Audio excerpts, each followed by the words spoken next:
जितने हमने क्लेम किए थे वो सारा उन्होंने सही पाया है। सारी चीज़ें उन्होंने अपने आप देखी हैं, सारे रजिस्टर्स, सारे डॉक्यूमेंट्स, जो कुछ भी हम विभिन्न कमेटियों के तहत पूरा महाविद्यालय चलता है, तो वो सारा प्रूफ उन्होंने देखा है। कॉलेज की वेबसाइट पे भी सब कुछ डाला होता है।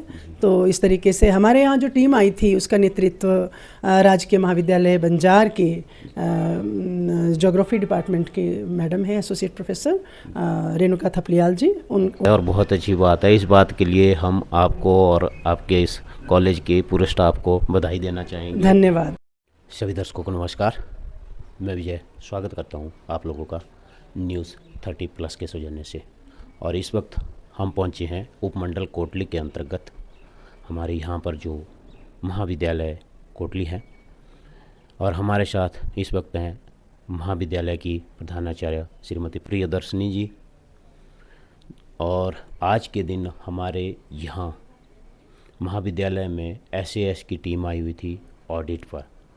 तो आइए थोड़ी सी वार्तालाप करते हैं मैम के साथ, उनका कैसा अनुभव रहा और क्या उनकी रिपोर्ट रही। मैम, स्वागत है आपका न्यूज़ 30+ पर। धन्यवाद विजय जी। मैम, क्या कहेंगे आपके यहाँ आज जो SAS की जो ऑडिट टीम आई थी? हाँ जी सर, मैं थोड़ा सा सुधार करूँगी। SAR क्या इवैल्यूएशन रिपोर्ट थी। हिमाचल प्रदेश उच्च शिक्षा विभाग ने राज्य के विभिन्न महाविद्यालयों का रैंकिंग करने के लिए एक प्रक्रिया शुरू की है, जिसके अंतर्गत अलग अलग श्रेणियों के महाविद्यालयों को अपनी अपनी रिपोर्ट प्रस्तुत करनी है। फिर जो हमने SAR उसको कहते हैं, सेल्फ असेसमेंट रिपोर्ट।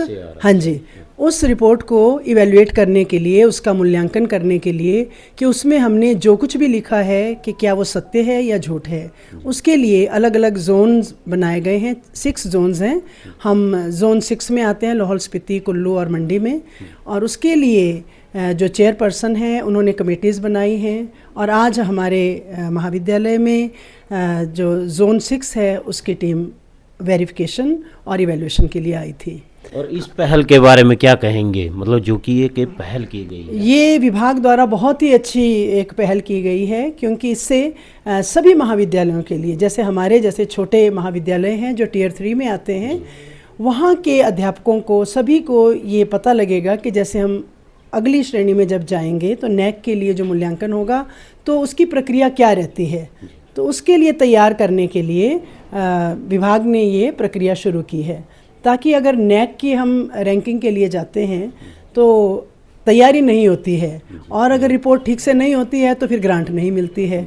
तो इस प्रक्रिया से सभी महाविद्यालय हर साल अपनी रिपोर्ट प्रस्तुत करेंगे और तैयार रहेंगे। और फिर जब नेशनल लेवल पे हम नेशनल एक्रीडेशन और असेसमेंट कमेटी के सामने वहाँ अपनी रिपोर्ट प्रस्तुत करेंगे, तो फिर उसके हिसाब पे हमारी रैंकिंग होगी और फंड्स आएंगे। तो क्या रही, जैसे आज की रिपोर्ट अगर मान लो उन्होंने वो रिजल्ट निकल गए हैं, जैसे लर्निंग रिपोर्ट क्या रही होगी यहाँ के महाविद्यालय? हाँ जी, उन्होंने बहुत सारे पैरामीटर्स बनाए हैं और उनके आधार पे महाविद्यालय के पास जो कुछ भी भौतिक संरचना है, जो भी सुविधाएं हैं, उनके अनुसार हमारे पास जो है उसके आधार पे अपने को नंबर दिए थे।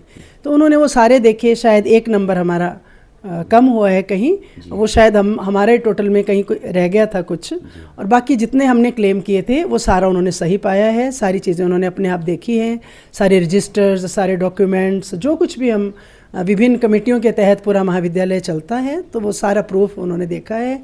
कॉलेज की वेबसाइट पे भी सब कुछ डाला होता है। तो इस तरीके से हमारे यहाँ जो टीम आई थी उसका नेतृत्व राजकीय महाविद्यालय बंजार के ज्योग्राफी डिपार्टमेंट के मैडम है, एसोसिएट प्रोफेसर रेणुका थपलियाल जी। उनके नेतृत्व में विभिन्न महाविद्यालयों के प्राध्यापक भी साथ में आए थे। तो उन्होंने हमारा मूल्यांकन किया, सारा डॉक्यूमेंट्स को चेक किया।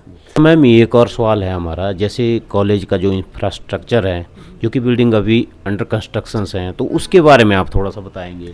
हाँ, इस विषय में हमारे नंबर कम ही रहे, क्योंकि हमारा जो है वो स्कूल के प्रेमिसेस में चलता है कॉलेज, तो वहाँ हम अंक ज़्यादा नहीं ले सके, क्योंकि अपना कॉलेज हो, सारी सुविधाएं उसी तरीके से हों। हमारी जो कॉलेज की बिल्डिंग है वो अभी निर्माणाधीन है। आपने देखा होगा कि अभी तक 3 फ्लोर के कॉलम ही पड़े हैं। तो हमें उम्मीद करते हैं कि PWD और जल्दी से जल्दी उस काम को कंप्लीट करेगी, ताकि हम अपने महाविद्यालय में जाएं और सभी सुविधाओं को उसी तरीके से पूर्ण रूप से हम बच्चों के लिए फिर दे सकें।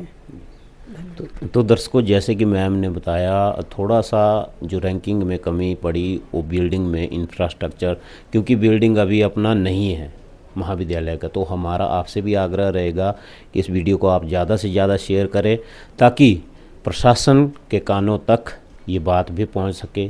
और जैसे मैम ने कहा, पीडब्ल्यूडी विभाग वो भी थोड़ा सा अलर्ट हो जाए, क्योंकि बहुत लंबा समय हो गया है इस बिल्डिंग के काम को लगे हुए। तो जल्द से जल्द जो है यह बिल्डिंग बन जानी चाहिए। आप कमेंट बॉक्स में कमेंट करके भी डाल सकते हैं। अच्छा मैम, मैं थोड़ा सा मैनेजमेंट के बारे में जानना चाहूँगा। जैसे मैनेजमेंट को लेकर के भी उनकी रैंकिंग हुई होगी, तो मैनेजमेंट में क्या? बिल्कुल बिल्कुल, क्योंकि इसमें इंस्टीट्यूशनल मैनेजमेंट का भी एक क्राइटेरिया था, जैसे 7 क्राइटेरिया हैं, तो उसके ऊपर भी उन्होंने देखे, कैश बुक्स चेक की, फंड्स हम यूज़ करते हैं कि नहीं करते हैं, कैसे होता है, जो रिपोर्ट्स आती हैं कहीं ऐसा तो नहीं होता महीने महीने पड़ा रहता है। तो वो सारा देखा कि समय पे सारी प्रक्रियाएं निपटाई जाती हैं या नहीं होता है। तो सारे रिकॉर्ड्स थे महाविद्यालय में, बिल्कुल अप टू डेट थे, और उन्होंने उसको सही पाया सारी चीज़ें जांच के। तो ये बहुत ही एक सेटिस्फैक्ट्री बात है कि इस पूरा का पूरा स्टाफ लगन से काम करता है। रजिस्टर्स भी चेक किए उन्होंने, कितनी क्लासेस लगती, तो सभी चीज़ें देखी गई। तो ऐसा जितने पैरामीटर्स इसीलिए बने हैं कि ताकि हम अप टू डेट रहें हमेशा ही, और ज़्यादा से ज़्यादा विद्यार्थियों के लिए, डिपार्टमेंट के लिए, कॉलेज के लिए कर सके। तो हमारा प्रयास यही रहेगा कि कोटली का महाविद्यालय प्रगति करता रहे, और हम जितना हमसे हो सकता है अधिक से अधिक योगदान दें इसे शिक्षा के क्षेत्र में आगे ले जाने के लिए। चलो मैम, अच्छी बात है और बहुत अच्छी बात है। इस बात के लिए हम आपको और आपके इस कॉलेज के पूरे स्टाफ को बधाई देना चाहेंगे। धन्यवाद धन्यवाद। ठीक है मैम, बहुत अच्छा लगा आपके साथ बात करके। Thank you. YouTube पर हमारे चैनल को सब्सक्राइब करें और रेगुलर अपडेट के लिए बेल आइकन दबाएं।